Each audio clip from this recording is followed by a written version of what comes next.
The Adventures of Bearwolf. Bearwolf and the Bubbles. Late one morning, Bearwolf was snoring. "That's boring," said Fidget. "I'm going exploring, under and over, around and behind. I wonder," said Fidget, "what will I find?" And down on the beach by an old piece of rope, Fidget discovered a predictoscope. Fidget looked through it, and what did she see? A very big wave, and it's coming for me. She put it back down, and the wave disappeared. "That's odd," said Fidget. "What's going on here?" She went and told Bearwolf what she had seen. "Are you sure," Bearwolf yawned, "that it wasn't a dream?" "I think," said Fidget, "it's trying to say we must go and explore what could make such a wave."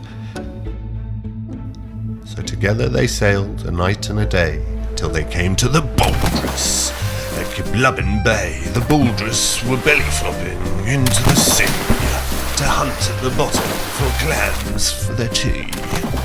"We used to catch jellyfish. They were the best. Don't even like clams, but there's nothing else left." So deeper and deeper they needed to dive, till the waves that they made became ever so high, and through the predictoscope Bearwolf could see, "A problem for you is a problem for me." So Bearwolf and Fidget set off from the beach to set sail for the land of the jellyfish thieves. The jellyfish thieves were just penguiny pigs, these cute little creatures scared out of their wits. "Why have you stolen the Bouldress's jellies?" said Fidget. "That's mean, and it's awfully smelly." "We took all the jellies to use them as bricks, in a wibbly-wobbly warm pyramid. We need to keep warm now the Dark Shadow Master is blocking the sun. It gets colder much faster." And through the predictoscope, Bearwolf could see, "A problem for you is a problem for me." So with night falling fast, and their hearts beating faster, they sailed to the land of the Dark Shadow Master. When they arrived, my how they laughed. The Dark Shadow Master was just Mr. Giraffe. "Mr. Giraffe, why are your stilts so long? When you use them, you block out Penguiny Pig's sun." "I eat rainbows up in the sky, but now the rainbows are rather high. In fact, the rainbows are almost gone. That's why I need my legs so long." Through the predictoscope, Bearwolf could see, "A problem for you is a problem for me." So they went to find rainbows on the island of Fax. But when they arrived, it was covered in cracks. From up above, a loud voice shouted down, "You there! Yes, you there! Best stay off the ground!" The ground started shaking, but just in time, down tumbled a rope, and up they climbed.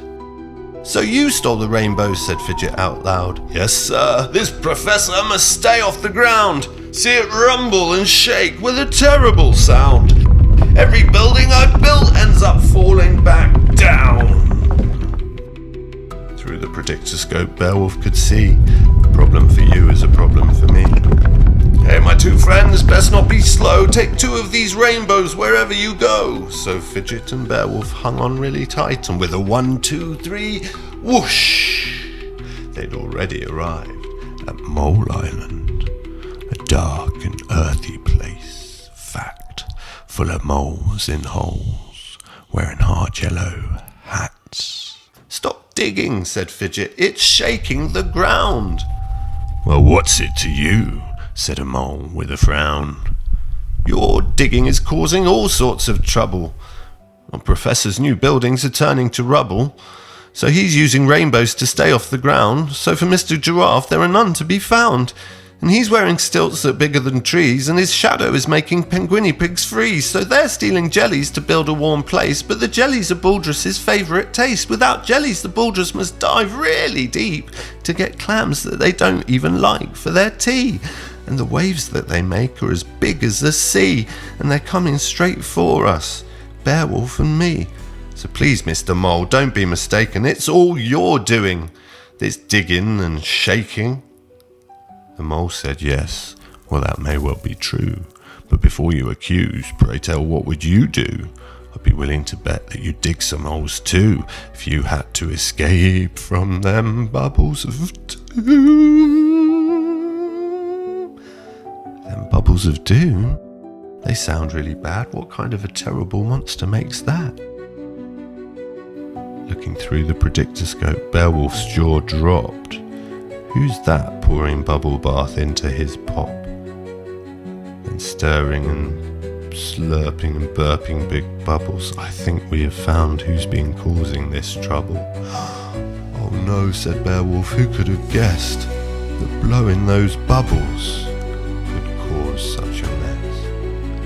Bearwolf said sorry and fidgeted too, for thinking the start of the trouble was you and you and you and you and you and you and you and you and you, before in the end I saw it was me.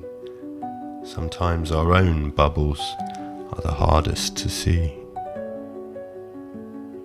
So they set off to sail with sleep in their eyes and made their way home as night filled the sky. And Bearwolf, he promised, no more would he blow them bubbles of trouble where nobody